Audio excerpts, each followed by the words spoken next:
Monaghans Galway, located on the Tuam Road, is the leading dealership in Galway for new SKODA, CUPRA and Seat models.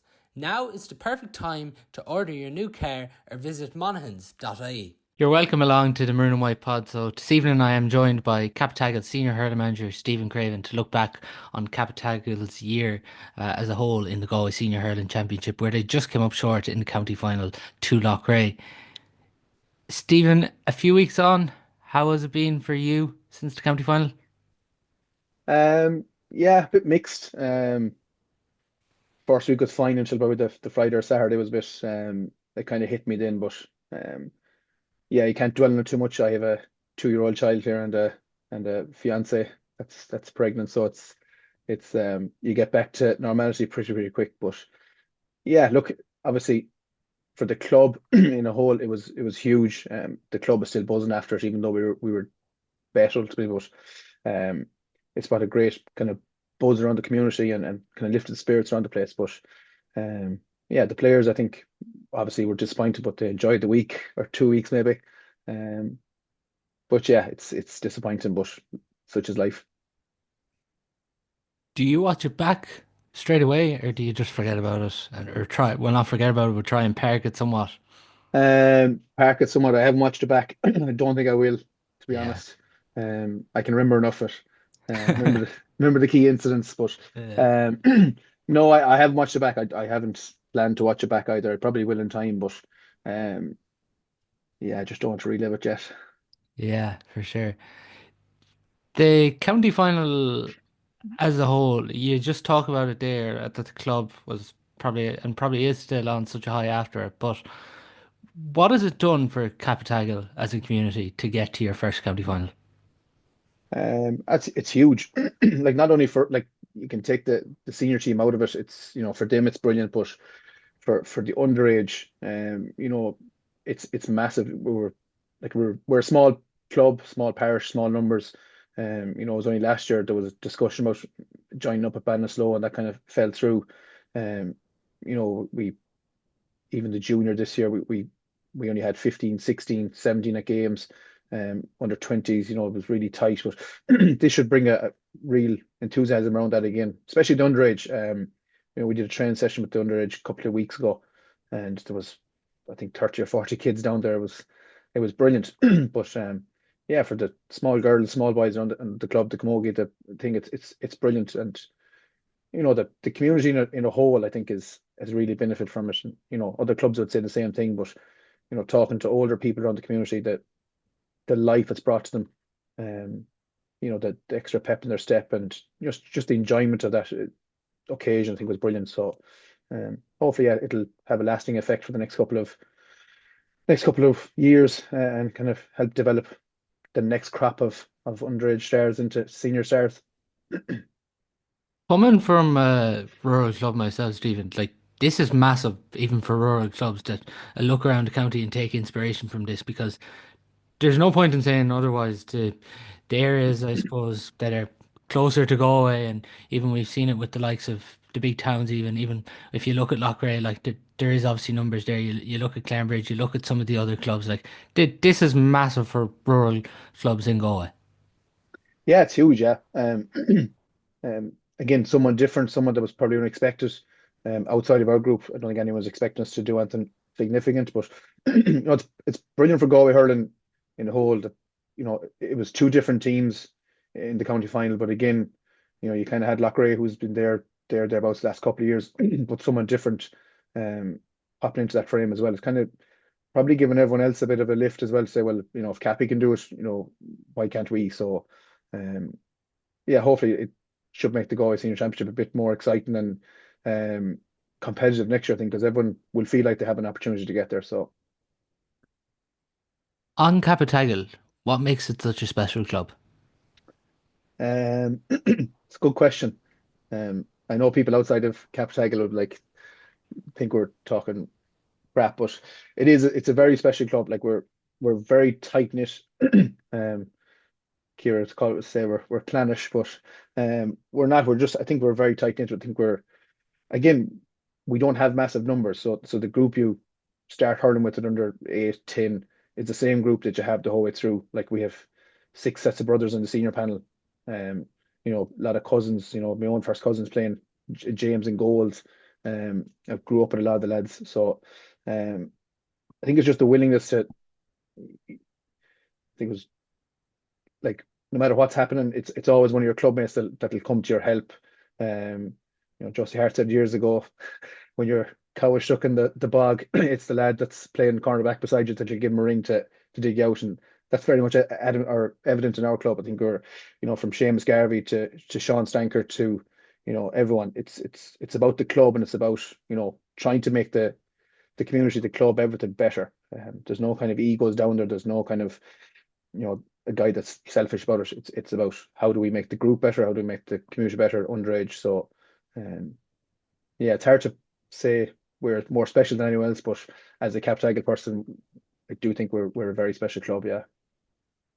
Is it safe to say with the area you're in Cappataggle, you don't really know anything else other than hurling? No, I wouldn't snap because we have our sister club, St. Gabriel's, who had a great year as well this year. They got to the intermediate quarter final, their first time in a long time getting there. And they had a great year under Barry Shea. But like we have eight dual players playing across. Um, but yeah, growing up, that was it. It was hurling football. We didn't really have a massive influence in soccer at times, but there's, you look around us, we have Sarsfield's huge history. We're kind of in the shadow of that. You have, obviously Loughrea, you have Mulla, Kiltormer over the road, Clymer Daly. So we've big rivalries around us with, probably more historical clubs that we've always kind of aspired to, I suppose, to get to that level, which is good as well. So it's kind of keeps us on our toes, make sure that we're always pushing to get better. We've seen in some clubs there can maybe be a split throughout the year between football and hurling. As a manager, is it something you embrace when you see players playing football and hurling? Yeah, like again, I think myself and Barry, that the football manager, got on really well. I would have played football myself a couple of years Mm. ago. Something we said last year as well, that we don't mind guys playing both. We just need to manage it between the two managements, that we're not training Monday, Tuesday, Wednesday, Thursday, Friday. So like the weeks we were hurling championship or hurling league, they were with the hurlers, and then they'd flip over to the footballers the following week. Um, you know, there is clubs that have have a big divide, and you can't hurl, you can't play football. But you look at Lockmore, Castleiney, they do both, and they're really successful in both. We've had a really successful year in both as well ourselves. So it can be done. And again, we're guys aren't getting paid to do this or anything. They enjoy doing both, so they should be allowed to, you know, to get on with both, and get the best out of both. So yeah. Overall, looking back on the year, how would you look back on it? Yeah, look, it's really successful. Um, it's a good year for us, for the club. Obviously it's disappointing. I said to you off air, getting to a county final. We weren't there to kind of just take part in the occasion. We were there to win it. And we got ourselves into a position to win it. Just didn't take our opportunities when they popped up. We had a period there where we missed a couple of opportunities, dropped a few balls short, made a few mistakes. And ultimately, good teams like Loughrea will punish you, and that's what happened. They got the goal from, a ball that dropped sharp. They worked it up well, and Anthony Burns finished his goal really well. But from us, it's been really successful. We're kind of making strides. We're getting better. We've blooded a lot of young guys in the last 2 years, and you can see that those guys are really adapting into senior hurling, adapting to what we want them to do. But yeah, look, getting to a county final it's been huge. It's been a massive success for the year, but something we can't kind of dwell on, because other clubs will catch up to you pretty quick, and if you're not trying to improve, you're dying, and it's we rest on this, you won't get out of a group next year. You really need to push on to get back there. So I can take you back to last year in that quarter final against Thomas's. I was in at the game. Niall Collins breaks the collarbone, was it? yeah. After a few minutes. But there's something I seen that day. Did you see it as a manager too, on the line of you really did like battle, and maybe the scoreline doesn't reflect the game that was there, but was there huge confidence taken then from that when you see what Thomas's went on to achieve last year? Uh, yeah, like Niall, we kind of pivoted to what we were doing last year, especially. He was like had a brilliant year for us, and losing him was a huge blow. But like Keane Bowes came in and did a really good job, hit some frees for us, got on ball as well. But yeah, the scoreline kind of didn't do us justice. I think we don't think we hurled well or probably did enough to win the game right at that. But we clung in there. We had our setup. We did really well until I think the last 5 or 6 minutes we had to push on. So we pushed Michael up, and then they opened us up. They got 2 goals pretty quick. But yeah, as a management, obviously you're disappointed coming out of it. But we had them thinking for a while. Again, I don't think we put ourselves in a position to win it. But we were dogged enough, and the guys showed great attitude. In fairness, it was a good starting base and a good, I suppose, we used that last year, or sorry, we used that this year a good bit. It was kind of like, we were able to compete with the top teams out there, so we just need to kick on and try and improve. At the start of the year, Jen, what was said? Um, Start of the year, we're just back to normality, trying to, you know, just improve. That was our big thing. It's kind of one thing. It doesn't make a difference if you're a player, manager, coach, doing hurls, water, whatever it is. Your ultimate goal is to try and improve the club. And that's if you're starting or if you're not starting or if you're injured, you need to row into it. So at the start of the year, we regrouped. Um, we got back into the S&C, we got back into our training, and I think guys took confidence from last year as well. Because it was a relatively new team with a lot of new guys in. I think the big thing, we gave lads opportunities the year before. So people saw there was places up for grabs. So they trained like they really wanted to get on the team. So yeah, we didn't have to say much to kind of get them motivated, in fairness to them. Is it a bit of a challenge when a few players tell you they're heading on a J1 for the summer? Yeah, that probably was the most difficult part. Yeah, I think we had 6 gone altogether, which wasn't ideal, especially with the football. So it was every second weekend, and obviously lads are getting injured. Not through the football, but through both. And then a couple of injuries, and didn't have Liam with the county, and James was away. So, um, yeah, it was difficult, but it was good for the squad. Like, everyone got game time, whether they liked it or not. They were kind of thrown into the deep end. Some guys, came out on top. You look at like the likes of John Mitchell. Um, didn't talk for the seniors last year. He was doing hurls and water. He was only playing junior, started playing junior this year, hurled a couple of league games, and progressed and progressed. And he played in the senior quarter final, the senior semi final, or sorry, senior preliminary quarter final and quarter final. Um, so yeah, we were missing a lot of guys, but it gave a lot of guys opportunity to develop into senior hurlers and get that exposure as well, which was really good. Even when you consider Donica too, playing this year, like to come out a minor, and particularly when minor is under 17, so he will be only under 18 this year. It was really impressive the way he performed all year. Yeah, yeah, Donica was a huge find for us. But that's kind of every club's goal, is if you can bring, 1, 2, 3 youngsters through every year.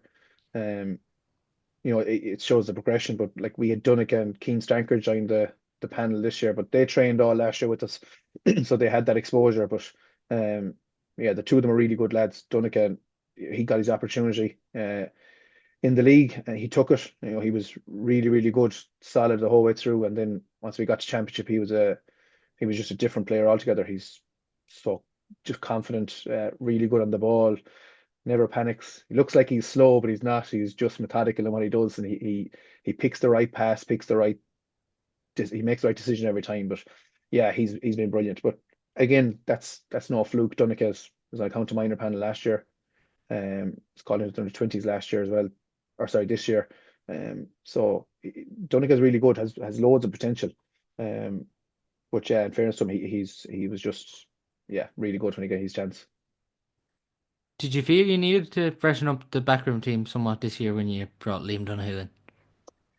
Yeah, well, last year was myself and Pádraig and David, and we kind of just probably needed some support, need some help, and kind of to get someone outside as well. Um, So we spoke to a few guys, and myself and David met Liam in Loughrea. We thought he could bring something to the group again. Probably deemed as a bit of a nice team, and maybe a bit easy to play against. So kind of one of his remits is just to make us a little bit tougher to play against, a little bit kind of a bit more dogged. So yeah, but that was it. Just trying to freshen it up, and done well last year, but we need to improve, and if we're asking the players to improve, the backroom team needs to improve as well. So that's why Lima's brought on board. What was done there to make you tougher? I think it's just a different voice as well, Yeah. different drills, different mindset. Probably ask different questions of the guys that, maybe we weren't. Um, that sort of stuff. It was just, nothing. I don't think any of us did anything revolutionary, but it was just, again, something different coming from someone different outside the group. So there was a bit of probably edge there for the lads to show them that you know, they are good enough and they are tough enough to match his expectations, which is good. Do you feel that's an important aspect to bring in someone outside the parish? Um, no, not necessarily. It depends if you have the pool inside. Like you look at Thomas's, you've Kenneth, and they're pretty much all homegrown. Mm. People bar maybe one or two in the back room, but um, you look at Sarcy's as well. It's all homegrown Sarcy's players or ex-players that are involved. Um, Not necessarily. There's at the time, I don't think there was anybody in the club that was available to kind of step into it. Um, so we just looked outside to kind of get that fresh voice. I think it's important as well, every so often. Stephen, if I take you back to the group, you get over Kilcaniron, and then in round two, it was a really difficult day, I'd say, against Turlockmore that day. Yeah, it was. In fairness, it was probably more my fault than the players. I think we set up wrong. Kind of moved away from what our game plan was, or what we kind of thought our game plan was going to be. We kind of deviated from that, and we kind of, I don't want to say hung the players out to dry, because ultimately it's them on the pitch that need to get the job done. But we definitely didn't set them up for success that day. But yeah, look, no no excuses. Turlock were miles better that day than us. We made an awful lot of mistakes and kind of handling errors at the start, and I think we gave them 6 points or 7 points in the first half from just mistakes and turnovers and that sort of stuff. But when you're playing Turlock and the likes of that team, you can't allow yourself to fall that far behind. So, um, yeah, look, it was a rude awakening. I think it was a bit of a, I don't say it was a kick in the ass for the guys or anything, because they knew what they were facing into. Um, but again, I think that made them a small bit tighter as well as a group. When we got back in training, was it like we didn't have to say anything to them. They refocused themselves and they got back to work themselves really. So, um, in one way, it was a kind of the kickstart to our campaign, but obviously it's a bit of a blip on it.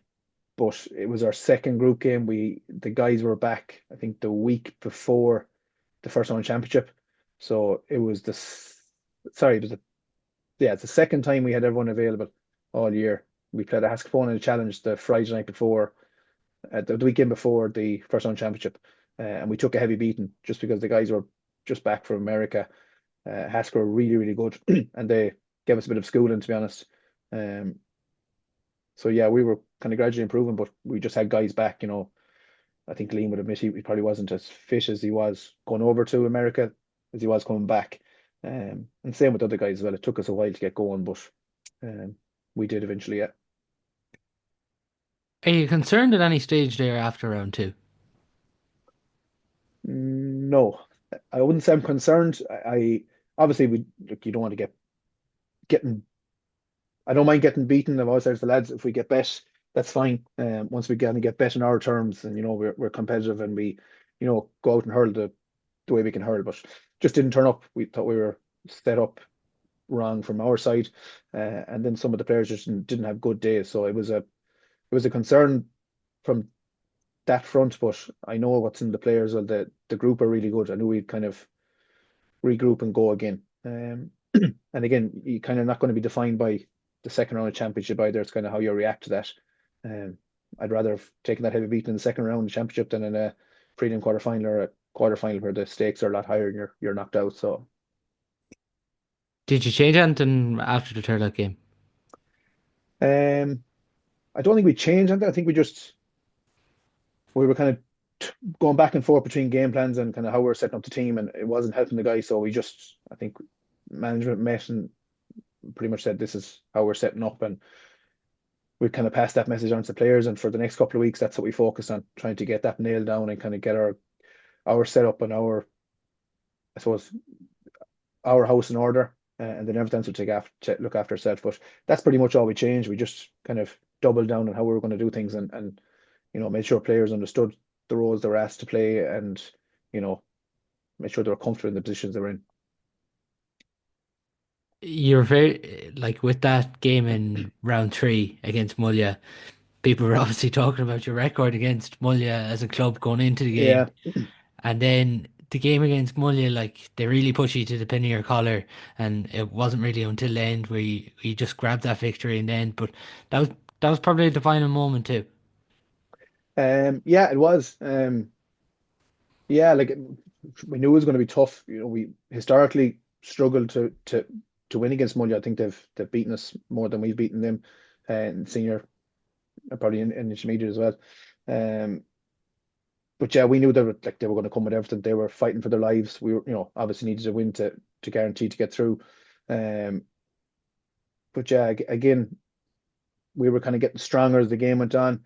Um, but again, it was a good momentum shift for us. I think our bench was a really telling factor, which it was all year. Like our bench won us the game against Kilkenarn, won us the game against Mulla, won us the game against Sarsfields, and won us the game against Thomas. So you can see a definite trend there, and just showed that, I suppose, that when we say lads are away in the summer, gone to America, it just shows that those guys really developed in the league games, and when they were given their opportunities, they took them. The likes of Jack and Keane, I thought were excellent, and James Egan obviously coming back in as well. But yeah. On the structure of the championship, the four groups of four, then you obviously have first going into the quarterfinal, and we've seen second and third this year that there were just complete mismatches in those preliminary quarterfinals. As a manager, do you see a need for preliminary quarterfinals? Um, I suppose the structure of the championship is a bit. Yeah, look, I think it's probably the best way to structure it. Um, I wouldn't say they're a mismatch. I think our game against Clonmerdale, I just think we got a really, really good start. Um, and it was kind of difficult for them to get that back. Similar to us against Turlock, they got a really, really good start, and we just couldn't close that gap. Um, and it's probably similar to other games in the prelims as well. They probably looked a bit one-sided, but just a team got a run on another team, and that was really it. But um, yeah, I see the benefit in the prelim. It kind of gives every team an opportunity. Again, if you have a dip in the championship, in the group stage, um, yeah, like if you look at it, Thomas's probably would be out. I think if Yeah. there was no prelims in it, there's one or two other clubs that would be out as well if there was no prelims. But every team is not going to have their day on every group game, so it does give opportunities for clubs to kind of regroup again. I do have to ask you, after the Turlock game, obviously Kevin Brady was strong in you in one sense, and there was a couple of Cappataggle supporters reminded me that he was wrong when you won those games. Is that anything you paid attention to? No, not really. To be honest, No.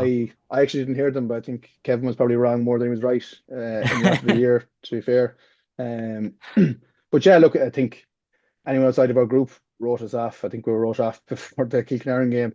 And I think for every game the whole way through, I don't think anyone probably thought we were going to win them. Is that Um, is that anything you use as a manager when there is people writing you off? no, not really. No. Don't. I didn't actually. I didn't hear any of it um, until after the games. The lads be kind of telling you this, that, and the other, but I wouldn't have heard any of it. So it didn't bother me. I don't think the players paid much attention to it either. Again, we were just focusing on ourselves, trying to get ourselves right and get our own house in order, as I said. So, um, that's something we would pin into the dressing room wall around that, like the old school teams. But When you look at it, the quarter final and the game against Thomas's, the finish was remarkable, but particularly in the quarter final, I think it was a 5 points in injury time you got. What did you do there to target such a finish, or was that just something with how the I suppose the games went, or was it something you did target? the in the Saracens game, is it? Yeah, yeah, No, we kind of we knew our so. we knew the bench we had would make impact, and it's kind of making sure we're getting ourselves to a position where when the guys come in, we have a lifeline and we can kind of drive on. And I think you look at the Sarsfields game, people probably think, oh, Sarsfields, we struggled against them. We just kept ourselves in there. Yeah, we probably did struggle at times, but similar to they probably struggled once or twice with us. Um, but again, like Sarsfields are an excellent team. Yeah. Um, we knew we were going to be up against the whole way through. It was just a matter of could we stay in touch and distance of them until we got to a position where we unloaded the bench. And I think we made a strategic decision that all through the year we'd make substitutions pretty quick. I think bringing a sub on at 55 minutes is he's not going to get time to make an impact. So like we'd be looking at after 35, 40 minutes, 45 to make sure that, if someone is struggling or someone is out in their feet, we just get someone fresh in there because we had the players that were able to make the difference. But it was similar to Thomas's, it was kind of just need to stay in the fight until we can get ourselves into a position where, we can unload the bench and see will they get us over the line. But again, it's about putting the faith in the guys that you have as well. Um, we knew that who we had coming in was going to finish out the game strong for us. So it was just making sure we were either in the lead or in touching distance, excuse me. So Was there no fear going into the Thomas's game from that result? from our side, no, no, we didn't. I don't want that to sound cocky or anything, but Yeah. like you're kind of there to beat teams. I think some teams against Thomas is maybe before they went to it, they're maybe bet. Maybe the year before that, I think the mindset was maybe, oh, we give them a go, we can't, mightn't beat them. I think this year guys were really focused on just doing the job they were asked to do, and that'll get us over the line. We didn't really focus that it was Thomas's. It was kind of game by game. Like we were very focused on, you know, win the game. It just gets us 2 weeks of training and then another 60 minutes, and didn't really make a difference who we were playing. Um, so yeah, I don't think there was definitely from the players and from us, there was no fear. It was kind of just a more of a, I'd like to say, an excitement to kind of get there and show what we're about. So, yeah. Is your hand in your mouth towards the end of that Thomas's game? They get the goal, the referee deems it as steps, then they hit the post in the last play of the game.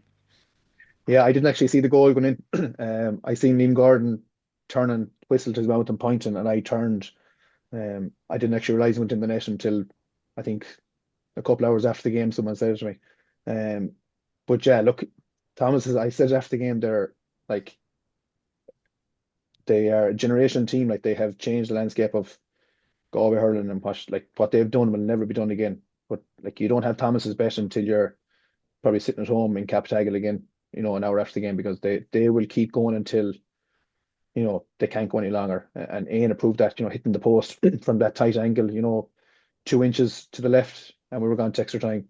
Um, so yeah, hand in your mouth, not really, because you're so focused on trying to make sure you're organized, even though organization kind of went out the window at that stage.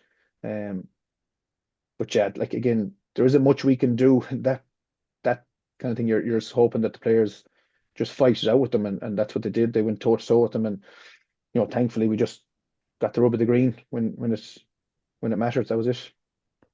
And some people like talk about Thomas's domination of Galway hurling in the last decade, but you would have to say Thomas's dominating Galway hurling has probably brought every club in Galway up a level or two because they know they have to reach that standard. Oh yeah, yeah, definitely. Like you look at all the other teams, if you take Thomas's outfit like Lochrair, brilliant outfit in their own, Turlockmore, there's a few other teams come Sarsfields, they're all great teams, but it has definitely made everyone better to see like that's the standard you need to reach. Um, and teams have, given it their best shot and kind of fallen short. And that's credit to Thomas's. They are just like it's the attitude they bring to it. They're never beaten. They're like again, they don't do anything spectacular tactics wise or anything. They just go and hurl and you know, they're just really good. But yeah, it's definitely. I know people probably said, "Oh, it's great that Thomas aren't in it," but it's definitely made every team and every championship better in the last couple of years, because everyone's trying to catch them. So yeah, When you do knock out the reigning All Ireland champions, the team going for 7 in a row Galway titles. That must be special. Um, yeah, like it wasn't, as I said after saying it, like it wasn't last what we're after doing, but at the end of the day, I told the guys inside in the dressing room, it's like, in 10 years' time, when people ask, who won the 2024 Galway Championship, your name is written in a book. Um, if they ask in 10 years' time, who bet Thomas has stopped and getting 7 in a row, no one will know. So we don't win anything for beating Thomas's. Um, so we were kind of just focused on, the next opportunity we had, which is a county final. Um, but yeah, look, it was huge for the club as well. For older people, what it meant to them, and kind of the broader circle, I think it was big. But for us in our little bubble, I think it was very much, that was the job we'd faced. We were facing into, we accomplished it. We have another 2 weeks training, and we just go back at it again and see how we get on. So, um, but yeah, kind of looking back at it, it is huge. A lot of teams have tried to knock them off their perch, and fail. And look, we were just, again, I go back to, we got the rub of the green when it mattered, and we took our opportunities near the finish when they presented themselves, and that's all it was. The build up then to the county final, going into your first final, and even for yourself, I'd say to get over that semi final hurdle because you experienced it as a player. It was just you found it difficult, and you came up against some great teams there in semi finals. Yeah, we're unfortunate. Well, Thomas is in their pomp, um, beat us. Mellows in their pomp beat us. Beaten by a pint in 3 out of the 4 of them, I think, or 4 in a row, whatever it was. But yeah, it was difficult back then. It was, but again, as I said, like this was a new group. There was very few, I think, of on the team that played in those 4 semi-finals as well. A lot of people have retired or kind of moved on or gone traveling. So this group didn't have that baggage, and we were trying to make sure that they knew that as well, that this was a fresh group, that they could kind of achieve what they wanted to achieve, that they didn't have that kind of you know the baggage or the monkey on their back. So there was a good freshness to it, and kind of a more of a, again, it was an excitement heading into the semi-final. Um, and then when we got over it, yeah, it was big for, the likes of me, James Cahill, James Egan, Ronan, and a few more of those. But for the younger players, they didn't know any difference. So it was for them, that was their first semi-final. That was their first semi-final win. So they didn't experience that. But um, yeah, no, it was good, yeah, to finally get over it. Let's walk up the steps, heading into a final compared to heading up the steps, heading home for the rest of the year, it's been tough. Just one name you mentioned there, James Kell. Heard him talking after the county final. He seems to have a massive influence on this particular group. Yeah, James is like, again, the experiences James has. Um, you can't buy it. Other clubs don't have that. He's All Ireland winner. In senior, intermediate, under 20 minor. Um, he's a people, I think, probably have a outside of our club have a poor perception of him. He's kind of loud and aggressive, and blah, but he's not. When it comes to training, it comes to the looking after the young guys, the likes of Donica and the likes of Lewis. That he's really good with them. In fairness to him, he's tries to pass on the experience. He's strong with them. He's tough with them, but he's tough for a reason. He knows what's in the group, so he's trying to get that out. But yeah, like we have like Ronan Garvey as well, as a huge influence on the group. Like probably not as vocal as some other guys, but he leads by example. Like he leads by going out and do the job. But we've kind of leaders all over the team and over the panel really. So um, it's been really good. But like we have historically, we've had Damien Joyce there for years. He's kind of influencing the culture he's kind of built around the club is kind of still there, and we still have a good core of all the guys that are trying to bring that culture forward, and the younger guys have really kind of taken that on, and then they've pushed that as well themselves. So yeah. The man in front of scale, James Garvey, we were just referenced it on the pod throughout the club championship. Every man he went on just didn't seem to get a sniff all year. Yeah, yeah. No, James Garvey is probably the most underrated hurler um, in Galway. I think he's been the best fullback in Galway Championship for the last 10 to 15 years, or 10 years, whatever it is. Um, he just is Mr. Reliable. Like it doesn't make a difference. You could leave him in 6 yards of space on their best hurler, and he'll just get the job done. He's again another guy that doesn't say anything, but leads by example, by performing and by training. And you know, there's never any excuses, never any complaints. He just does the job he's supposed to do. But yeah, definitely, he's probably, as I said, one of the most underrated hurlers out there. I think some teams kind of target him in certain ways, which suits us because, like, we know his capabilities. He's excellent for us. So it's yeah, I wouldn't like to mark him, and I've done it enough in training. So You were talking earlier about the players that have benefited, and two that have obviously benefited now is Lewis Coughlin and Michael Garvey, even getting called into Galway at this stage. And then you go with that.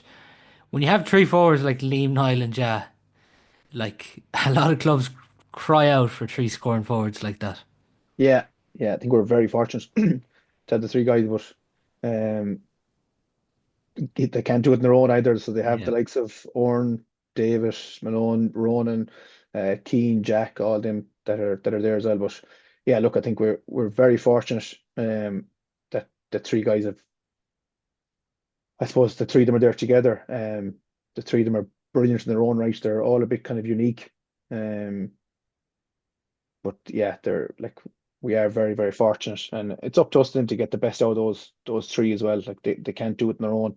Um, and they need a bit of help and support. So yeah, no, they've been great. Just from working with him, because a lot of people are excited about him. How high is Liam Collins' ceiling? It's as high as Liam wants it to go. Liam, I've seen Liam since he was, underage the whole way through. He's always been kind of head and shoulders above everybody else. His skill level is massive. Like he's yeah, he's a special talent. But again, it's down to Liam to make sure he gets that out of himself as well. He obviously needs an opportunity to kind of showcase it and showcase it long term, as in, probably needs to run the games with Galway in the league or, in championship or whatever it is, or whatever Mihai kind of sees his impact being. But I think he shows it every game, especially from the knockout stages on for us. Um, but like he's done that for the last couple of years since he crashed onto the scene for us. Like he's been one of our main forwards, himself and Jay. Um, but yeah, in fairness, I think he has everything. Um, Obviously just needs to maybe bulk up a small bit. He's working on that himself, and yeah, he just needs the opportunity, I think. But that's the same across the board with probably a lot of other hurlers in Galway. They just need maybe an opportunity to showcase what they're about. It is the thing though, Stephen, when you look back at the county final, and it's really a lazy comment when people say young hurlers aren't there in Galway, because if you look at the county final, you look at Liam Collins, Tiernan Killeen, all these different younger players throughout the club championship. It's this year in particular that these young players have really stood up for their clubs across the board. Yeah, yeah, they have. Look at Darren Shaughnessy for for Loughrea. We've had obviously Dunick as a young player in the backs. That's come in really showcased himself. You've Liam. There's Alex Kinnear from Sarsfields. There's loads there.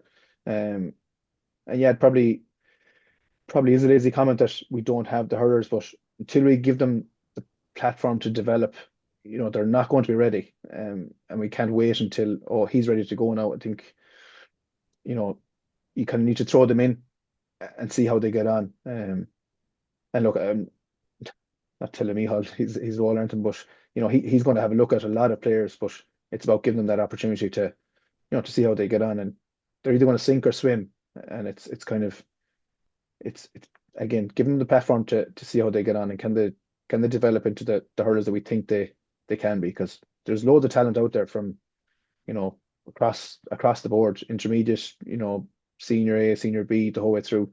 Um, so it's about plucking those guys out and kind of developing them and hopefully getting the best out of them. On the county final, like that match as a whole, you mentioned there was missed opportunities there towards the end. Do you look back on the county final with regret, or how do you sum it up? Um, I wouldn't say regret, disappointed, yeah, but look, you can't live with regret either. Um, it's yeah, look, again, we put ourselves in a position to win the game and we just didn't do it. And that was it. I wouldn't say a regret anthem because, you know, like the guys didn't go out to miss opportunities or not to win the game. They gave it everything. It just wasn't our day or wasn't our luck, I suppose. Um, but yeah, you can't look back on it with regret either. We need to enjoy it. Um, yeah, look, it is what it is. Unfortunately, somebody has to lose. And in fairness, to Loughrea, they've lost enough of them. Um, but yeah, look, hugely disappointed. But I wouldn't say it's a huge regret. How were the few days after? Like, there was obviously a photo that went up at your homecoming that you put up a trailer or something, was it, in Cappataggle coming back for it, and then even even meeting up with the Loughrea fellas on the Monday, there is obviously mutual respect there among both groups. Yeah, yeah, I think it wasn't really a homecoming. It was kind of, I think we discussed it during the week with myself and the chairman. It was more around the kids and the younger crew that, they got to the match and they got to see us either if we win or lose, whatever it was. I think it was very important that we went back to the club. Obviously we were hoping it would be with the cup, but it was without the cup. But, you know, for a lot of those, the likes of Liam Collins, the likes of Niall Collins, Donegat, they're kind of heroes at the minute now. So I think it was very important that we get back and kind of show our appreciation as well that, they supported us when we were getting bet by Turlock all the way through to, getting to a county final. So um, yeah, I think it was nice for the supporters. It was great for the players as well to kind of, we didn't get back till was it 8 or half 8, and there was a massive crowd there to kind of show their appreciation. So that was good. And then yeah, look on Loughrea, you couldn't begrudge them. In fairness, they won the game fair and square. We can't. There was no complaints from our side. Um, but yeah, look, it's at the end of the day, it's a game of hurling. Um, you know, they all go to school together, go to college together. A lot of them are friendly. They're good friends, and they travel to Australia matches, everything together. So it's kind of tradition that you go in and have a drink with the winning team. So we were obviously disappointed, but happy to go in and kind of mingle with them as well. Can you see Loughrea pushing on in the All Ireland series? Yeah, I can. Yeah, I think Loughrea, like again, they have a really good team. They will get stronger now with the likes of Jamie will get an extra couple of weeks training. Dylan Shaughnessy gets an extra couple of weeks training. Um, they have a good team. They have a good structure. They have a brilliant background team. They know what they're doing as well. Like they have a good knowledge of what they're trying to do. But they'll be difficult opponents for anyone they face. And again, they'll come into this really fresh. The fortune side of coming out of Galway is you go straight into the semi-final. You have a nice break. They could go and enjoy themselves for a week or two and go back into training and really come in here and give it a good rattle. But yeah, I think they'd be foolish, I think, in their own admission not to give it everything when they're here. Like again, took them a long time to get back to this position. So they need to go and make the most of it. Is the challenge now for you and your team? We've seen the teams that have got to county finals even when they've lost them against Thomas's and they've struggled to get back there a year later. And even from talking to you throughout this podcast, it seems that you don't want this team to rest on their laurels now. Yeah, I think it's important. And it's yeah, you can kind of take it two ways. You can take it as like, oh, we're here now, we're in the county final. We're the top table and we're really good. And then you'll go into group stage next year and you'll get bet and teams will pass you out because you won't be improving. Or you can kind of take the learnings from this year, kind of bottle, I suppose, the disappointment and bottle what worked well and just try and improve again. Um, again, our aim is to make the club better, kind of leave it in a better place than when we took it over. Um, so yeah, the players in fairness they're a great bunch. They're really focused. Like it won't take much to kind of get them, back on the horse again. But under no illusions, it's like it's a long path to get back to where we were. But again, it's a stepping stone. Or sorry, it's a step by step. So our focus will be very much, get back into training, get back through the league, try and, develop on what we've done this year, and then first round championship, that'll be step one, and then see how we go after that. Great stuff. Well, Stephen, thanks a million for coming on to this week's podcast and congratulations on a really successful year with Cappataggle. Perfect. Thanks very much. Cheers.